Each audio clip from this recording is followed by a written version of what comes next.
Hello, and welcome to my review of From Here to Eternity.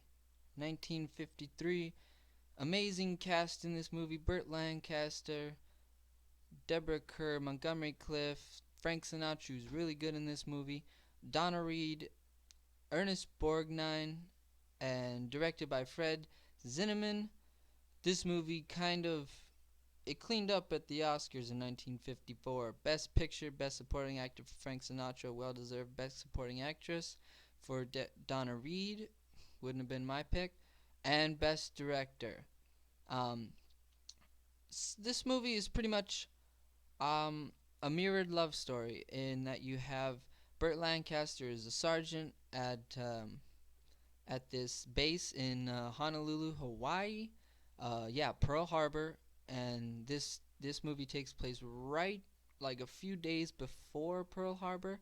So like when I first read the synopsis and it said that, I was like, okay, this movie's gonna end with Pearl Harbor.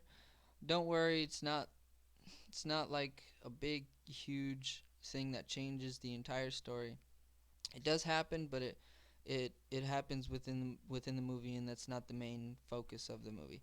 Um, but it's kind of a mirrored love story in that Burt Lancaster and Deborah Kerr um, are kind of lovers in this movie, and they probably shouldn't be because of Deborah Kerr being Burt Lancaster's captain's wife. So um, Burt Lancaster's kind of messing with his career right there, and Montgomery Clift, amazing actor. He also finds a girlfriend in the town, and she's a prostitute, so probably shouldn't be with her either. But yeah, those two kind of love stories they mirror each other in that they they they love each other, and then the women kind of do something or reveal part of their past, and the men kind of leave them for like a little bit, and then at the end they come back, and it's a mirrored love story between them two.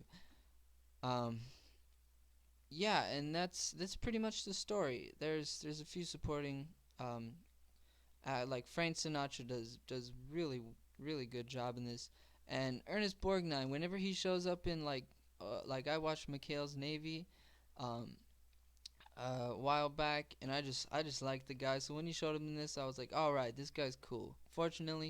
Unfortunately, I mean, he was a bad guy. So, take it as you like it. I still liked him. I still like him as an actor. Um, and it was pretty good.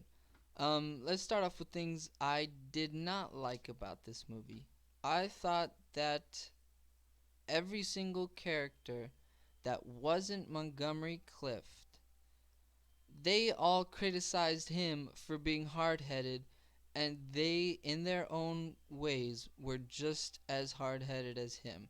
Burt Lancaster didn't want to become an officer because he thought he was a soldier, which didn't make sense to me because in the movie he's literally a paper pusher for the captain. So I was like, why wouldn't you want to just become, someone like the captain where you didn't have to do all that work? And because Deborah Kerr wanted him to put in for a promotion so that he could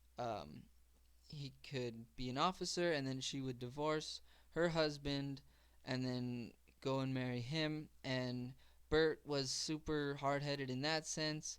Um, and Donna Reed, who played Cliff's girlfriend, she was super hard-headed in that at the beginning of their relationship, she told him, "Look, I'm here and I'm making money so that I can go back to my town in Oregon and then live pretty much happily ever after."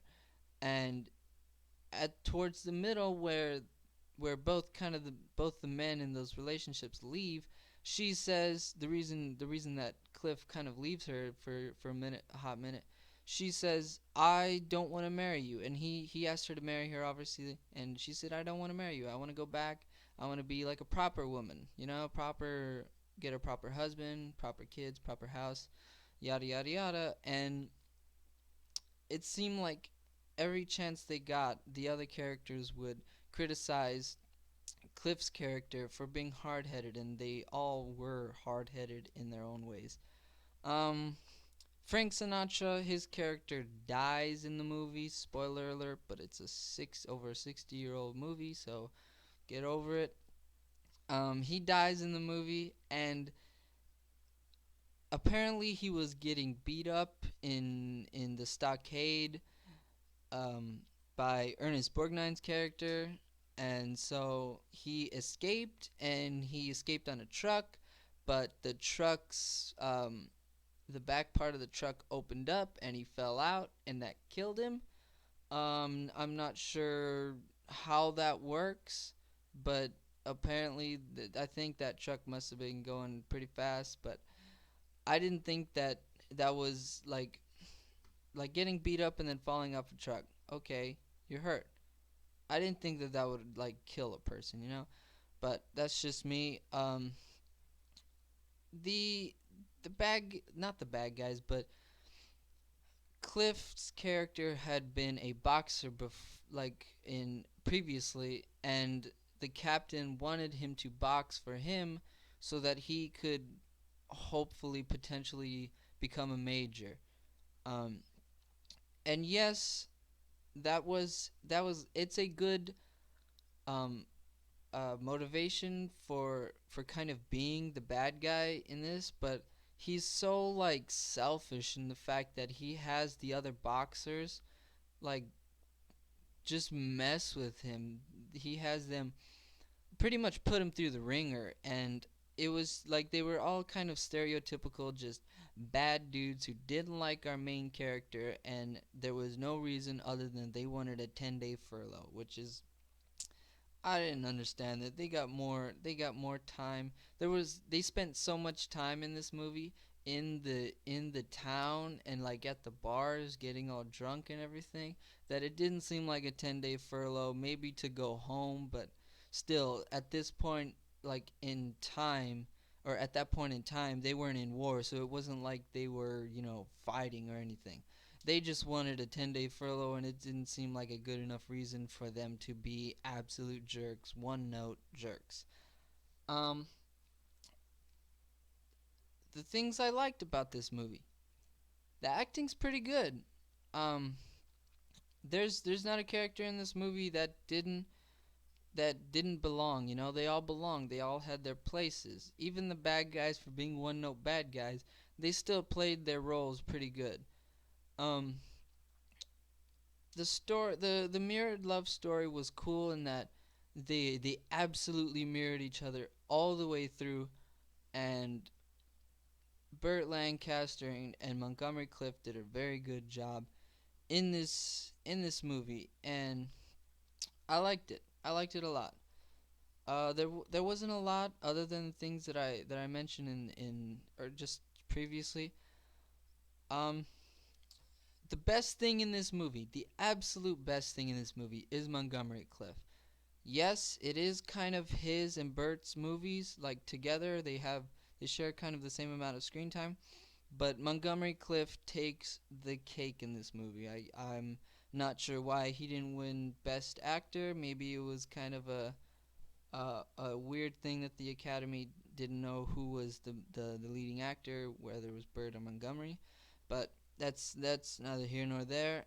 He is absolutely the best thing. When Frank Sinatra dies, he like plays the bugle right after that scene, and he's like he's like not weeping, but like you like tears are coming down his face while he's playing the bugle, and you just believe that he like loved his brother, like his brother just died, and it was he hated the fact that his brother died in the way that he did. But yes, he is absolutely the best thing in this movie. And now for my rating system. I have I'm trying to get my own rating system. Here's how it's gonna work. If I don't think you should see it, I'm gonna say skip it. That's the lowest that movies can get. I'm not gonna say this is the worst movie I've ever seen. It's just gonna say skip it. If I think you should watch it, if I think it's good enough to watch, but maybe not, great like Citizen Kane or Casablanca or even Seven Samurai, I'll say watch it. It'll be a good movie to watch it once, and you don't really need to go back because it's not amazing to where like I feel like you should buy it. And the best thing that I can give a movie is Blu-ray it. Get it best quality you can. Keep it on your shelf. Put it, whether you do alphabetical however you organize your DVDs, buy it on Blu-ray. That'll be the best possible rating I can give a movie. For this movie, yes, I liked a lot of things about it, but there were things that I did not like about it. There were things that I thought that the characters or real people wouldn't do some of the things the characters did in this movie. So, I'm going to say watch it. That's right. It's not I'm not sure if I'm going to watch it, multiple times, but it's good enough to where I think you guys should watch it. If you have watched it, by all means, leave a comment down below on what your thoughts on the movies are. Tell me if I'm wrong because I'm human. I am wrong sometimes.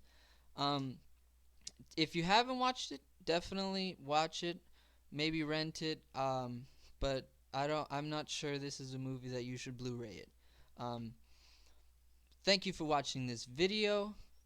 If you want, comment down below on anything you want.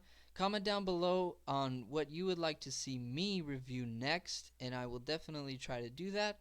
Also, if you want to see more reviews like this, subscribe because I will be putting out, or not putting out, but I will be doing reviews of a classic movie before 2000 every Tuesday. So if you wanna see more reviews like this every Tuesday, please subscribe. It helps me out a lot. Like it if you liked the video. Thank you.